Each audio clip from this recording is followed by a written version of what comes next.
नमस्कार दोस्तों, स्वागत है आप सभी का आपके अपने YouTube channel self study academy पर। बात करते हैं बीएड की और बीएड धारियों की। तो ये देखिए, आप सभी लोगों के लिए बीएड वेलफेयर एसोसिएशन की तरफ से मैसेज आया है। बीएड वेलफेयर एसोसिएशन की तरफ से आप लोगों के लिए क्या मैसेज है, देखिए। प्रिय साथियों, आप सभी को स्नेह से भरा नमस्कार। अपने अधिकारों की पुनः प्राप्ति के लिए उठाए गए संघर्ष की आवाज़ को आगामी लगभग 2 माह बाद 1 वर्ष पूर्ण हो जाएंगे। इस दौरान हम सभी साथियों द्वारा मिलकर केंद्र सरकार, विभिन्न राज्यों की सरकारों, सांसदों तथा विधायकों को ज्ञापन तथा प्राथमिक विद्यालयों में अध्यापन हेतु पुनः अधिकारों की प्राप्ति के लिए निवेदन किया गया, जिसके पश्चात हमें यह आश्वासन प्राप्त हुआ कि जल्द ही इसके संबंध में कुछ बेहतर कार्य किए जाएंगे। लेकिन यह आश्वासन आज तक धरातल पर नहीं उतरा। इस उदासीनता से बीएड छात्र अत्यंत ही व्यथित हैं। इसलिए संपूर्ण देश के बीएड छात्रों द्वारा 2 जुलाई को एमएचआरडी चलने के लिए आह्वान किया गया है। आप सभी साथी इस संघर्ष का हिस्सा अवश्य बने। मनुष्य का संपूर्ण जीवन संघर्ष की आधारशिला पर ही खड़ा होता है। इसमें सफलता तभी प्राप्त करता है जब उसके संघर्षों का स्तर व्यापक होता है। बात सही है। उम्मीद है इससे आप सभी कुछ समझ गए होंगे। कुछ कहने की आवश्यकता नहीं है, लेकिन ये कहेंगे कि बीएड छात्रों के साथ अन्याय हुआ है। प्रत्येक राज्य के छात्र एकता में 2 जुलाई में प्रदर्शन कर रहे हैं। आप सभी लोग उनके साथ आएँ, उनका सहयोग करें, क्योंकि अब नहीं तो कभी नहीं। लास्ट चांस है। शिक्षा नीति में भी परिवर्तन हो गया है। अगर आप लोग इनका साथ नहीं दोगे तो शिक्षक बनना भूल ही जाइए, क्योंकि टीजीटी पीजीटी के जो पद हैं उन्हें भी संविदा पर करने पर विचार चल रहा है। तो बीएड का क्या भविष्य है आप लोग समझ ही सकते हो। पीआरटी से बाहर कर ही दिया गया है और टीजीटी पीजीटी संविदा पर हो जाएगी और पीआरटी में जगह नहीं मिलेगी, तो कहाँ जाएंगे बीएड वाले। सोचने का विषय है। आप सभी लोग इन लोगों का साथ दीजिए, सपोर्ट कीजिए।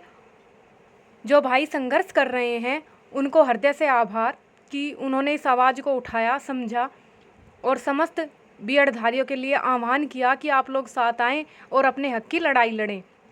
यह ज़रूरी भी हो जाता है, क्योंकि बीएड की तो कहीं जगह ही नहीं बची। एनसीटीई की गलती बीएड वाले भुगत रहे हैं। क्या गलती है बीएड वालों की? उन्होंने सरकार और एनसीटी के निर्देश अनुसार ही बीएड किया था। तब उन्हें कहा गया कि आपको प्राइमरी में जगह मिलेगी और फिर अचानक से बाहर कर दिया गया। क्या बीत रही होगी उन माँ बाप पर, क्या बीत रही होगी उन बीएड धारियों पर जिन्होंने रात दिन जागकर और गरीब परिवारों से निकलकर बच्चों ने बीएड किया था। तो आप सभी लोग उनका साथ दीजिएगा, क्योंकि आपकी भी एक सीट है, भविष्य में आपको भी नौकरी मिलेगी। और अगर अब आप लोग नहीं जागे तो आप लोग हमेशा के लिए सरकारी नौकरी भूल जाइए, क्योंकि कुछ बच्चों की तो वैसे ही एज निकल चुकी है और शिक्षक भर्ती ही एकमात्र ऑप्शन है। तो आप लोगों को पीआरटी में जगह चाहिए तो आप लोगों को लड़ना ही पड़ेगा।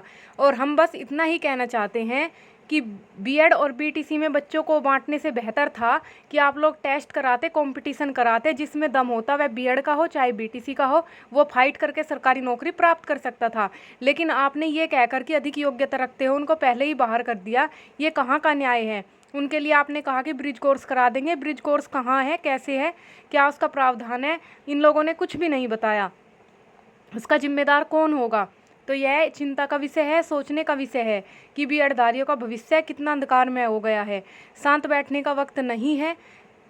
सहनशीलता के साथ, धैर्य के साथ और सभ्यता के साथ अपना प्रदर्शन कीजिए, अपनी मांग रखिए और एकता दिखाइए। हर राज्यों के लिए बीएड वेलफेयर एसोसिएशन की तरफ से ये मैसेज है कि प्रत्येक छात्र, प्रत्येक बीएड धारी ग्रुप से जुड़े और उन लोगों का सहयोग करें। और यह ज़रूरी भी है, क्योंकि अगर अब आप लोग नहीं जागे तो बीएड को तो भूल ही जाइए, शिक्षक भर्ती को भूल ही जाइए, क्योंकि प्राइमरी में जो शिक्षक भर्ती आएगी उसमें आप लोगों को स्थान नहीं मिलेगा। और आप लोग इसके लिए योग्य हो या आप लोग टेस्ट के माध्यम से बता सकते हो, और तब बता सकते हो जब आप लोगों को मौका दिया जाए। तो प्रयास कीजिएगा, हिम्मत मत हारिएगा, क्योंकि जिसने संघर्ष किया है विजय हमेशा उसी की हुई है। अगर आप लोग अपने लिए नहीं लड़े तो भविष्य में कभी भी अपने लिए आवाज़ नहीं उठा पाओगे और अन्याय के खिलाफ नहीं बोल पाओगे, और हमेशा आपकी आवाज़ को दबाया और कुचला जाएगा। तो अपने हक के लिए जागो, संघर्ष करो और उन बीएड धारी स्टूडेंट्स का साथ दो। अकेला ही चला था मंजिल की तरफ, मगर लोग आते गए, कारवां बनता गया। तो आप लोग जुड़ते जाइए संख्या में और पूरे से पूरा सहयोग कीजिएगा, क्योंकि आपका भविष्य उज्जवल करना आप लोगों के हाथ में है। इसी के साथ अपनी वाणी को विराम देना चाहेंगे। वीडियो को लाइक और शेयर कीजिएगा, चैनल को सब्सक्राइब कीजिएगा। छात्र हित में सदैव तत्पर सेल्फ स्टडी एकेडमी आपके साथ हमेशा खड़ा रहेगा। धन्यवाद।